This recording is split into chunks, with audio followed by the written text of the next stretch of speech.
नाज़रीन, मीरापुर में सैनिटरी वर्करनि चौथे ॾींहुं बि पंहिंजी एहतजाज कंटिन्यू रखियो।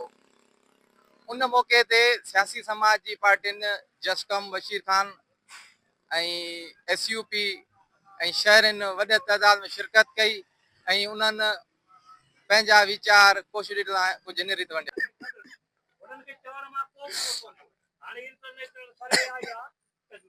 असांखे ॾुख आहे, असांजो कहिड़ो कसूर आहे जो असांखे मुलाज़िमनि जी पघार नथा ॾियनि। अड़े असांजा 7-8 हज़ार वधंदा, तूं लख थो खणी त तुंहिंजो ढिढ नथो भरिजे। अहिड़ी करप्शन न कयो, ख़ुदा बि आहे असांजो। तूं असां मुलाज़िमनि खे टार्चर कंदे, असांखे 500-1000 ॾेई तूं असांखे पाण वटि खपाईंदे, न खपण वारा आहियूं असां। ऐं असां पुराणा मुलाज़िम आहियूं, असां सीनियर मुलाज़िम आहियूं। असांखे धमकियूं ॾियणु बंदि कर। आफ्ताब मल्हार साहब, तूं मां तोखे ॾिठो, तूं चई फोन ते लठियूं खणी अचो ऐं इन्हनि मुलाज़िमनि खे कुटियो। अॼु असांजा मुलाज़िम तो ॿधिरा आहिनि, कुट आहिनि। हाणे असां चुप करे न वेहंदासीं जेसीं ताईं असांखे हक़ न मिलंदा। असां पंहिंजो आवाज़ उथारींदा। चोथों ॾींहुं आहे साईं, को बि इन्हनि खे जूं नथी चुरे, को बि इन्हनि खे परेशानी न आहे। पाण में कोऑपरेट करे ऐं वेही था रहनि।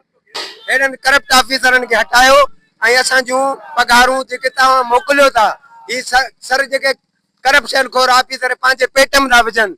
महिरबानी करे इन्हनि ते जल्द अची एक्शन खयो वञे। मीरापुर टाउन कमेटी जे TMO ते ऐं सभिनी अमले जे जेके बि उन्हनि जा साथी आहिनि उन्हनि ते बि एक्शन खयो वञे। न्याणी बीमार आहे, मां हिन महिल गुर्दे जी तकलीफ़ में राति मां हुन सां गॾु रहंदो आहियां।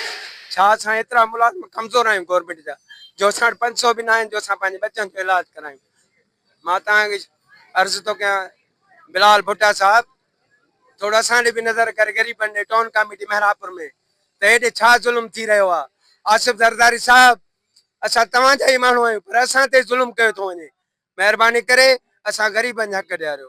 जिस्कम जे तरफ़ां हीअ रैली ऐं धरणो पंहिंजे सफ़ाई कंदड़ अमलो ऐं सफ़ाई कंदड़ औरतनि जे हमदर्दीअ में जेको एहतजाज कढियो आहे, जेको असांजो फर्ज़ु आहे, उहो असां इन करे एहतजाज कयो आहे। असांजो मुतालबा इहे आहिनि त जेको आहे हिन नाअहल ऐं करप्ट ऐं हरामखोर अमले टाउन अमले खे हटायो वञे ऐं हिननि खे इंसाफ़ ॾियो वञे। औरतुनि खे हिननि जूं पघारूं, हिननि जूं घटियल पघारूं ॾिनियूं वञनि, हिननि खां नाजाइज़ियूं ऐं नाइंसाफ़ियूं ख़तमु कयूं वञनि। ऐं जिन बि असांजे पोरियत अॻवान असांजे दोस्त रियाज़ शेख ते हमिलो करायो आहे, तशदद करायो आहे, उनखे कराईंदड़ खे बि गिरफ़्तार कयो ऐं कंदड़नि खे गिरफ़्तार कयो।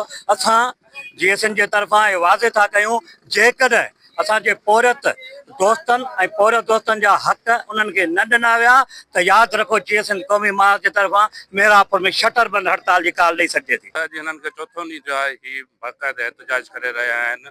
मूंखे अफ़सोस सां चवणो थो पए त टाउन मुलाज़िम जेको शहर मीरापुर जी पूरी शहर जी सफ़ाई कंदा आहिनि ऐं सुहिणे नमूने सां पंहिंजी ड्यूटी बि सर अंजाम ॾींदा आहिनि, पर हिते कुझु अहिड़ा राष्ट्रीय ऑफिसर अची विया आहिनि जिन जे करे हुन टाउन अमले खे वॾो डिस्टर्ब कयो वियो आहे।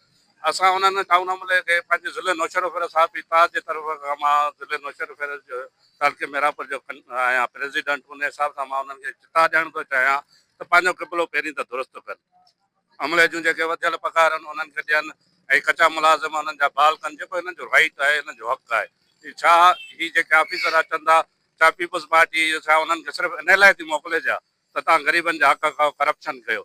ही जॾहिं त ही वोटर बि पीपल्स पार्टी जा आहिनि, शुरू खां वठी हिननि माण्हुनि पीपल्स पार्टी खे वोट ॾिनो आहे ऐं पीपल्स पार्टी सां ई कंसर्ट आहिनि ऐं पीपल्स पार्टी जी मशीनरी हुननि सां एतिरो ज़ुल्म करे रही आहे। पीपल्स पार्टी खे इहो घटि में घटि सोचणु खपे त ही हुननि जा वर्कर आहिनि।